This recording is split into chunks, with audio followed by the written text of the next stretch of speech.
And we're just going to crowd surf Jeff all the way up to the front. So get up, Jeff Huber.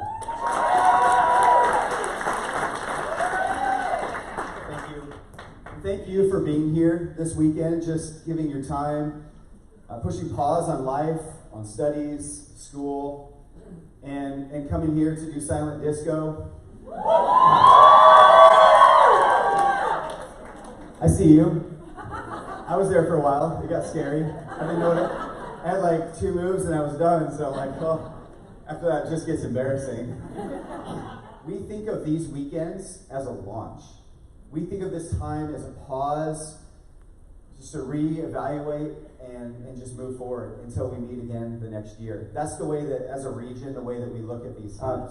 This has been 4.5 years for me to be here. It's just weird to think about that. 4.5 years ago, we were here in Pasco having our regional leadership day. We had a day at a church, Faith Tri-Cities, thank you. Yeah, and here we are, and it's just exciting to see what God has done. Again, it's been humbling how He's changed my life, how I've been able to walk through coming in, having been the area director for 17 years, to come and be a regional director and learn from our staff. I am a better person in 4.5 years. Some of you who've known my story, my son went through a depression when we moved to Spokane. Spokane's not that bad. I think it was going to happen anyways when he became a teenager. But the move, it was really hard. And just to see how God shaped my life to learn how to unconditionally love more than I ever learned before. It's easy to love people when they love you back. And it's easy to be happy when people are happy back. But when there's no joy and there's no bottom to the pit, it is hard. And God has taught me and shaped me since I've been here. One of the awesome things that I've got a chance to do is I became a wildlife leader this year. I can have the wildlife team that I'm on. They're around here somewhere. All right, right there. There we go. Gosh, if you haven't led wildlife, I haven't led wildlife in a long time, but I've learned a lot about myself, and I learned a lot about middle school kids. I learned that I'm old. I didn't know it. I bet around the kids, like, they're so blunt. They say exactly the thing. Where'd your hair go? Your zipper's down, you know. Just say exactly what's on their mind. I'm hungry. I'm bored. Can I go home now? Like, it's just a mixer. Like, this is the second thing we got tonight. You know? We're ready to pull the plug. I understand that phrase that is said in leadership. If you want people to give 80%, you got to give 110. I'm like, no, 110 doesn't exist. If you're a wildlife leader, you know 110% does exist. It does exist, and if you don't access this, the kids want to go home because they're bored. So I've learned a lot. Do you have a picture of my wildlife crew that I can show first before jumping into that? So this is my crew. Caden, who's here. Caden thought it'd be a great idea for our first campaigners, maybe our first or second campaigners. Let's get the guys together and let's make cake. I'm like, that sounds like the stupidest idea I've ever heard. This is like the don't go there. Like, we don't make cake with middle school kids. Like, I'm sorry, it's not going to work. But we do. Do they look like they had a good time making cake? Yeah, they ate it with their hands. Like, hey, where's the fork? Doesn't matter. You know, we had a blast. And I learned in this campaigners, and Caden could attest to it, I learned that these kids in middle school are going through things that many of us don't even know that it's possible for middle school kids to deal with. They're dealing with depression. They're dealing with broken families. We know that. They're dealing with LGBT plus stuff. In our campaigner group, kids are opening up about what it's like to grow up and feel like I'm bisexual. Like, you're in 7th grade. You haven't even, like, how do you know this? I'm like, oh, I've known since 3rd grade. I'm like, when I was in 3rd grade, like, we were fighting over like G.I. Joes and Transformers, and how do you know all this stuff about life, and how are you so sure of who you are? And so it's so humbling to think about what it is we're going after and wanting kids to be introduced to Jesus and grow in their faith and see how complicated that life is. And that we get a chance to lean in and figure out how do we love these kids so well. The other thing I've learned as a regional director who's leading wildlife, I feel a little bit, it's like one of those episodes of Undercover Boss. You know, like the CEO goes in and like works in the warehouse and like hears everyone swearing and talking about what a crappy place this is to work, and they're like, oh, tell me more. I realize how easy it is to be disconnected from my level of seeing 22 areas, which across the region here and seeing what it's like having a vision, having a direction, a strategy that it does. What does it relate for a wildlife leader who's leading 7th grade kids that are trying to like just get their attention? And I can see the gap between the two. So it's given me a sense of reality of what is it that we're going after. What we call this time, usually at the end of a regional leadership time, is like a vision cast. And so one of the things I've been thinking about is just, it's great to look back and see where we've been going, what our plans were, and see how we did, and then rethink, recalibrate about where we're going. So I want to look at where Young Life as a mission has been going, and hopefully you've heard some of these phrases. If you haven't, then I'm happy to tell you. Our last couple of years, Young Life started a new movement called Forward. Young Life listened to their staff, listened to regional directors, area directors, did all this listening. They came up with 4 things that Young Life's going after for the next 6 years, and we're a couple years into it. Deeper in Christ. That was the #1 priority. Everybody across the board said we need to give more focus to our hearts, where we are at, where our leaders are at, where the staff is at, that we're caring for our souls, and that we're focusing on deep discipleship and inviting kids to go deeper in Christ. So that was #1. Together is this idea that we can't do this alone. And we can't do this with just people like us. We can't just have Young Life be about one group of people that does everything. It can't be about a staff person doing everything. We need to learn to work together with adults. We need to learn to work together in multi-ethnic cultures. We need, in Central Washington and across our region, we need our Latino brothers and sisters working together with our Caucasian brothers and sisters. And all across the board, because when we aren't mindful, we don't mean to, but we exclude people. When we do it our way that's comfortable for us. We need to learn to work with adults. We need to learn to work with committee. We need to learn to work with people from different cultures and ethnicities as us. And males and females working together. Sometimes we just forget. Oh yeah, everybody raises their hand and speaks up and gives their opinion. No, some people are like, you're not going to listen. And so we need to learn to work together. Innovation, we need new creative ideas of how to reach today's kids. We need innovative thinkers. If we keep doing the same exact games, same exact club talk, same exact format for everything we do, and yet the world is so different, we're missing something. We're going to become irrelevant soon. And then last, growth. This is a byproduct of when we really invest in what's most important, that we will reach more kids. And we want to have a goal to reach more kids. We want more kids to go to camp and encounter Jesus. But that's priority #4, and it's a fruit of focusing on the other 3. And so as a region, we have come up with some things. You can go to the next slide. We customized this for our region of what this is 2.5 years ago, 3 years ago, that we started to come up with what our strategy is that fits. So we can see deeper in Christ, together, innovation, and growth. That we wanted to grow to 1,000 leaders. And we've been making progress. Last year we had 910 leaders. And we're moving our way there. The goal was to get to this by 2020. So December 31st, we haven't hit that mark. And each leader is well-trained, intentionally growing deeper in Christ, and focusing on at least 3 kids to go deep with. Jesus had Peter, James, and John. Who are your 3? That we begin to ask that question. Together, investing in Latino and multi-ethnic leaders and staff across our region, training 50 emerging leaders, and then on top of that, student staff. When we finished it all, I think, Tanya, you might know, did we end up at the end of 3 years?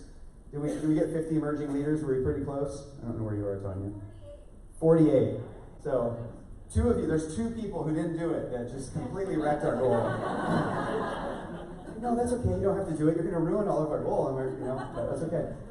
Emerging leaders are student staff in Central Washington.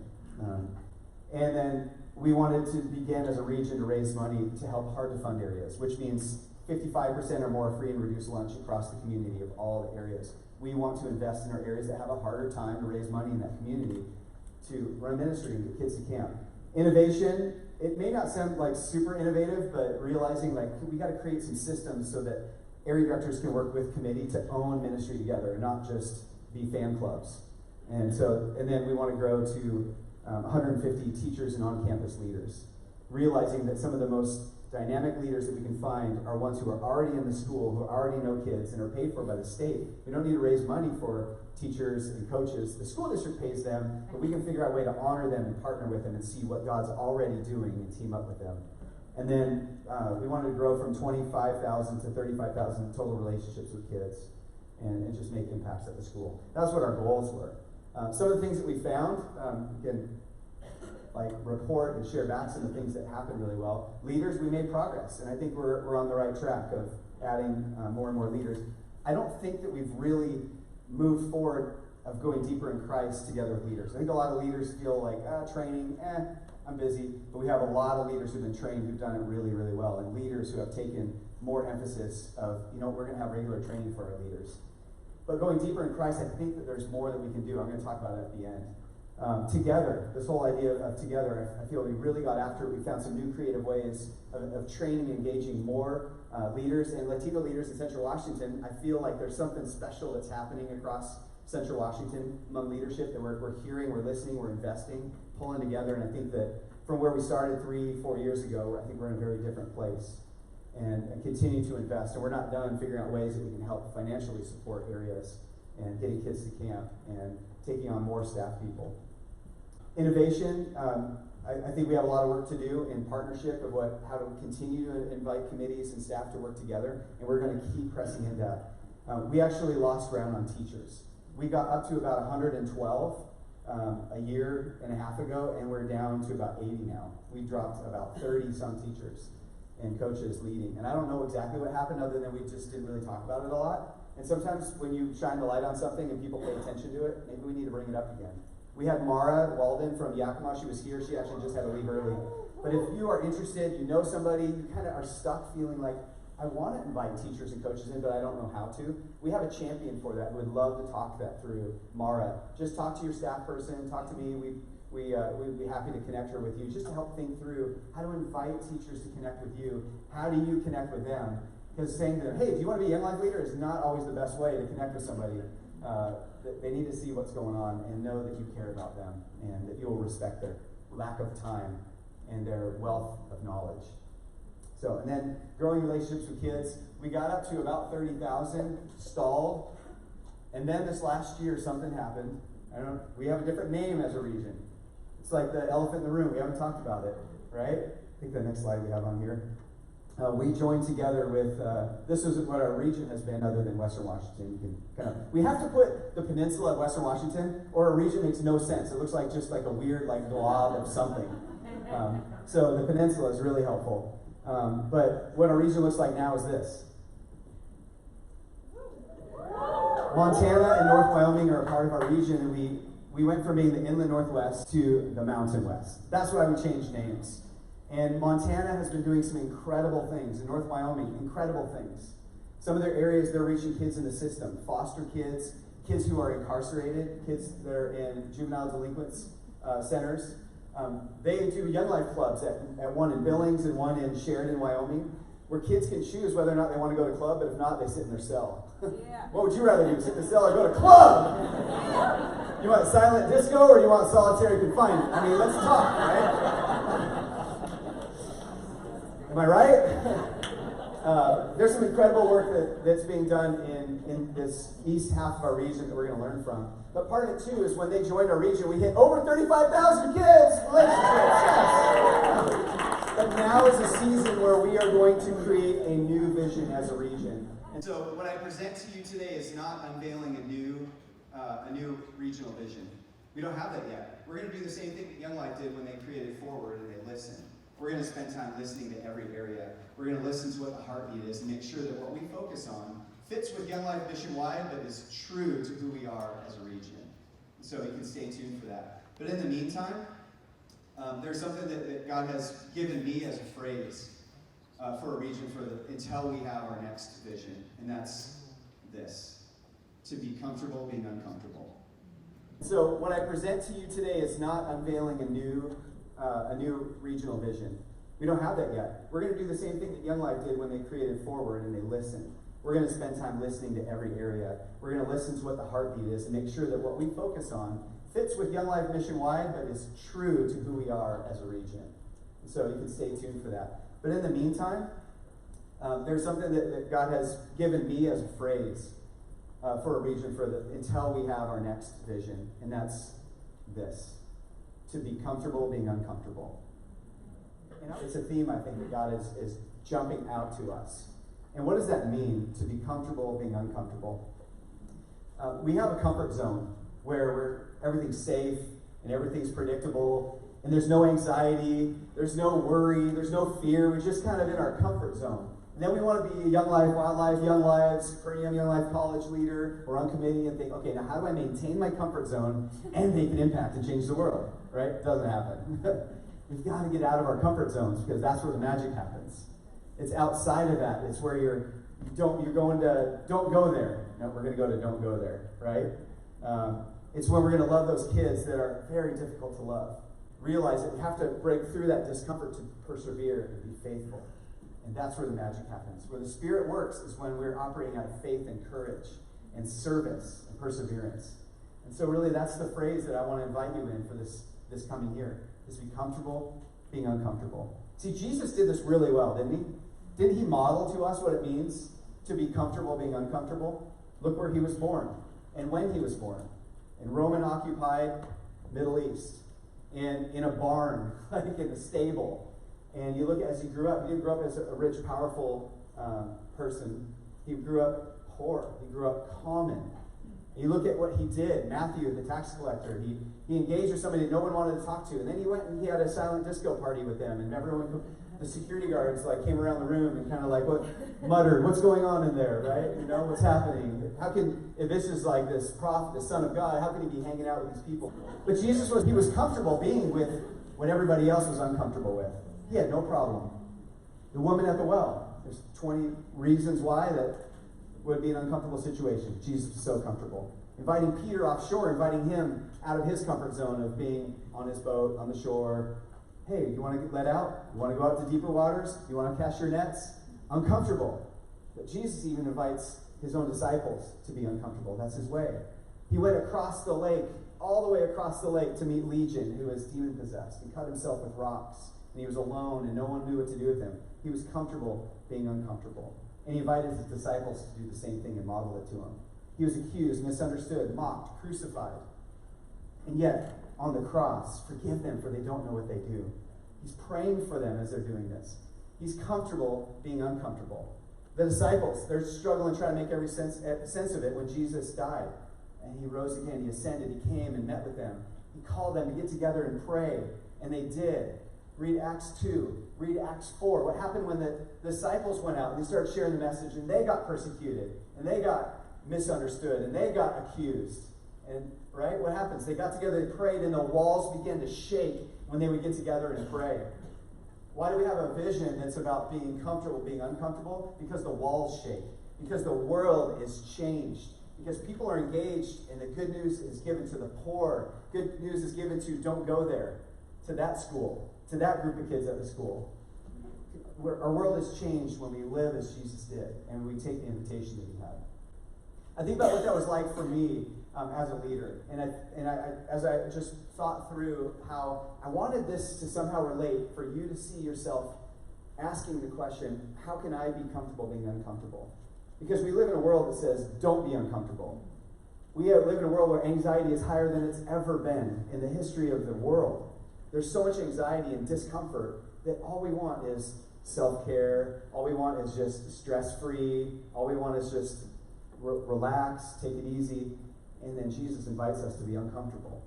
I remember as a leader at Everett High School, I coached soccer at Everett High School, and Ernie Marino, is Ernie here? No, there he is. Ernie was a player on that team, and I was a coach. I didn't know what I was doing. Ernie figured out real quick that I was not a good soccer player, but I was assigned to work with him. And my point was, I wanted to know every kid on that soccer team. And I coached tennis before that, in the fall. And I wanted to know every kid. And I had a list, and I would write their name down, and I would pray for them. I'd invite other people to pray for them. And on that soccer team, I got to know every kid, and I wanted to make connection with every kid, and get in a real conversation with every kid about who they are, what they like, what their passions are. My point wasn't to go and invite them all to come to Young Life, but my hope is at some point they would be introduced to Jesus. But I'm going to let God do his thing, but my part was show up, be faithful, love them well, write their names and remember their names, and pray for them by name. There was this one kid who wouldn't talk to me on the team. His name was Matt. He just wouldn't talk to me. After the season was done, and they made it, I don't know, like second round of the playoffs. Ernie got a red card running out doing a slide tackle on a forward on a one-on-one play. So we had no goalie, so we ended up losing the game. It was terrible. But afterwards, one of the kids, that kid that wouldn't talk to me, he was diagnosed with leukemia. And there was a group of teachers that prayed at Everett High School. And I was invited as a Young Life leader. I found out that they prayed, and they invited me to come pray with them. And there was this one time I won't forget. It was in the counselor's office. And they were praying for Matt. And they're like, Jeff, do you know Matt? I'm like, yeah, I know him. Well, let's pray that God will use you to introduce him to Jesus. Like, no, he won't. He doesn't talk to me. Like, we don't click. He's not one of my guys, you know? And no, like, but you know him. Like, yeah. So we're gonna pray for you. Like, no, please don't pray for me. Like, didn't work. It didn't work. I tried to connect with them, and so they don't listen. They just prayed. And shortly after that, I was chaperoning a Tolo, spring Tolo. And he walks right up to me. He's like, Jeff, so good to see you here. I'm like, okay, that's weird. The next Monday, he shows up to Young Life Club, and his friend Kelsey brought him, and he shows up with a Malibu flyer signed and filled out. And he signed up for Malibu in my cabin. I'm like, I'm kind of like, you know that feeling where God invited you to do something and then it starts happening and you're kind of like, yes, and dang it. I was somewhere between yes and dang it. Because I don't know what to do. I don't know how to talk to a high school kid who has leukemia, who doesn't know Jesus. It's been super cold to me. And so as that time went on, like, we started connecting. We go to Malibu, have this amazing week. And there's all these kids that are just so cold on God. They're just joking and farting during cabin time. And Matt was like, hey guys, this is serious stuff. See, Matt, he got in trouble. He got suspended at school when he found out he had leukemia. He got suspended for doing drugs in the parking lot during lunch. He didn't know what to do. He had no hope. He didn't know God. At Malibu, he went for it. He absolutely went for it. It was pouring down rain all week. It's like the week you don't want at Malibu. That's why people are like, oh, you get the second week of June. You're like, oh. It's a 60% chance of rain, right? Sorry if any of you have second week of June. We had the second week of June, so, or third week. At the end of the week, he gave his life to Jesus. And there was a Muslim kid in our cabin who, like, he had his prayer mat out, and he prayed to the east 3 times a day, and he, like, hugged his prayer mat, and he gave his life to Jesus. It was so powerful for him to see this kid who didn't know God at all. And I just think, and we got back home, and during that time, he was so changed that a lot of his friends didn't know what to do with it. There was like 120 kids coming to Young Life on Monday nights because they didn't know what happened to their friend. See, Matt was at Children's Hospital. Matt was losing his life, and yet he found his life. I videoed him. If you want to see, I have recordings on my YouTube account of Matt sharing about how God and him connect, and God gives him peace, and no matter if he makes it or not, he's at total peace. Like, this is a kid that he never been to church his whole life. And here's a kid that I was going to write off because he was not warm toward me. I was so insecure. I wanted people to like me. I didn't know how to unconditionally love. I didn't know how to reach out. I did not know how to be comfortable being uncomfortable. And yet God did that work. And something began at that time. He ended up passing away shortly after. But there were people during that time whose lives changed forever. People who did not go to church. They were not into God, but God transformed. And in fact, one of them lives in Tri-Cities and stopped by here this morning and is sitting somewhere in the crowd. Megan, where are you? Megan, where are you? There you are, Megan. Megan ended up going on staff with YWAM and just investing in people's lives. She came to know Jesus in a powerful way. And she's here. She has 2 foster kids, lives in Kennewick, and is living her life for Jesus 100% full. And I thought about inviting her this last week to come be here, knowing I was going to share with you about what it means to be comfortable being uncomfortable, because you don't know what God's going to do. But you can certainly stop God from working through you. We can all do that. Raise your hand if you've ever stopped God from working through you. Right? You kind of checked out. You're like, nah, not today. We can do that. But what if we flip that around to say, I am going to allow God to work through me. I'm going to listen for the promptings of the Spirit. I'm going to show up again even though it was uncomfortable and I felt rejected. I'm going to love the kids that are cold towards me, who have all those aces that we talked about last night. I'm going to go to the kids. I thought about some ways that we can do this.